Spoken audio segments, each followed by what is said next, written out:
Hello and welcome to IB Times TV. I'm Marisa Christian. Today we're going to go over some of the special features and major differences between Kobo's biggest selling e-readers, the Kobo Glo, the Kobo Aura, and the Kobo Aura HD.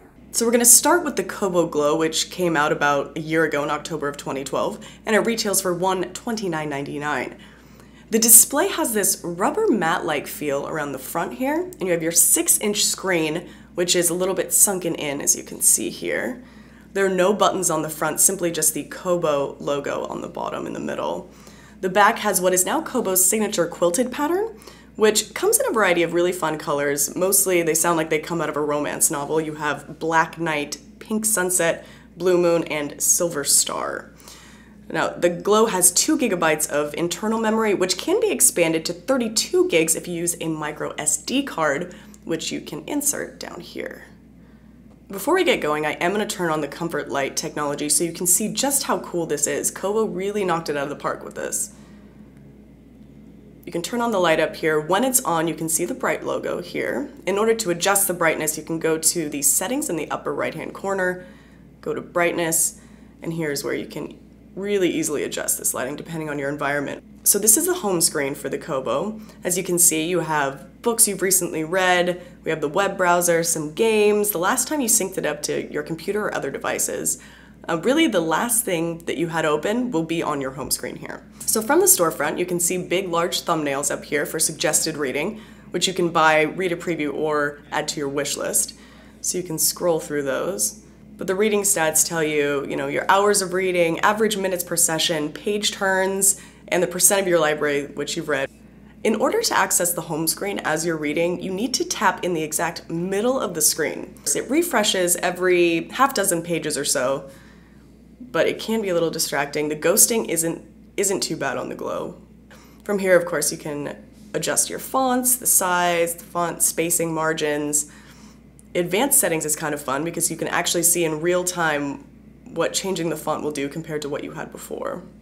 So if you go to extras here, you have access to a few classic games like chess and Sudoku and even a sketchpad if you're that bored, but there's also a web browser which I found really difficult to use. So on the left we have the Kobo Aura HD, and on the right we have the Kobo Aura. These are both Aura devices, but they don't look the same and they definitely aren't built the same. The Aura HD came out in April of 2013, a bit before the Kobo Aura, which just came out last month, so the software has a few new features. I'm going to start with the Kobo Aura, which retails for $149.99.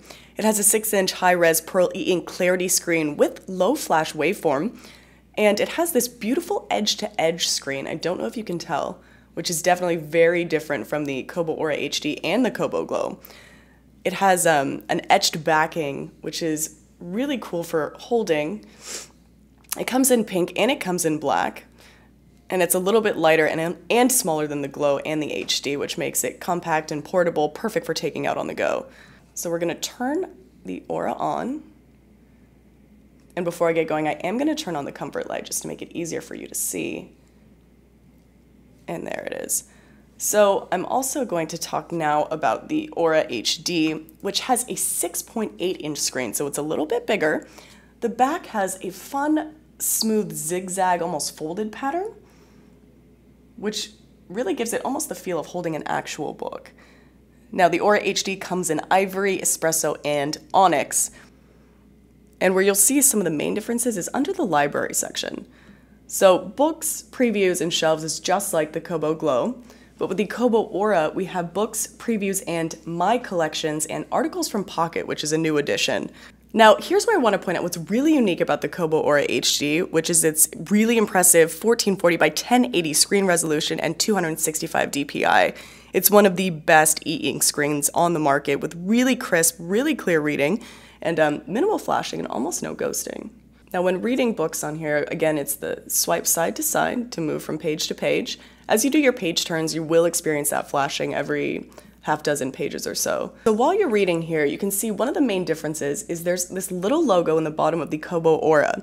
What this square refers to is what's called Beyond the Book, which is an awesome new function.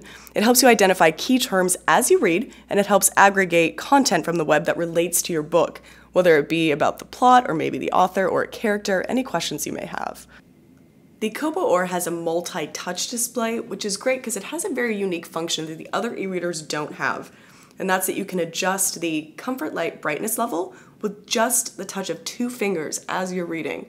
So you can scroll down to lower the brightness.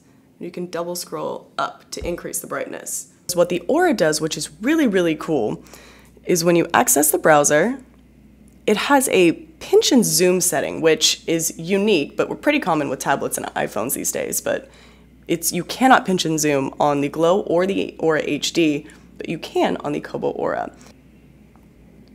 So just another example of the pinch and zoom feature. Here's a graphic novel, The Walking Dead. And if you want to zoom in on, say, one specific panel, you can do that.